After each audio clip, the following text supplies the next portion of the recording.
ஹாய்ங்க. எங்கள் வீட்டில் இன்றைக்கி பீட்ரூட் கடையில் செஞ்சேன். அதை நான் எப்படி செஞ்சேன்னு சொல்கிறேன்.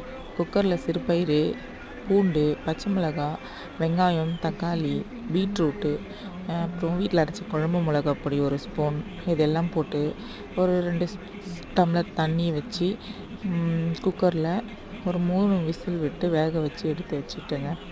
அதுக்கப்புறம் அதுக்கு தேவையான தாளிப்பு கொடுத்தேன். அது எப்படின்னா, எப்பவுமே கொடுக்கறது தான்.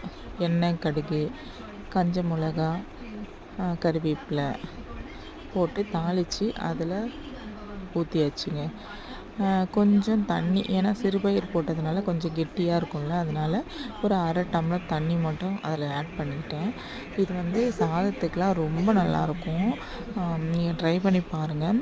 இதுக்கு சைட் டிஷ் நான் உருளைக்கிழங்கு ஃப்ரை தான் பண்ணியிருந்தேன். ரொம்ப டேஸ்ட்டாக இருக்கும். நீங்கள் ட்ரை பண்ணி பார்த்துட்டு கமெண்ட் சொல்லுங்கள். இந்த வீடியோ உங்களுக்கு பிடிச்சிருந்தா லைக் பண்ணுங்கள், சப்ஸ்கிரைப் பண்ணுங்கள். எங்களோட வளர்ச்சி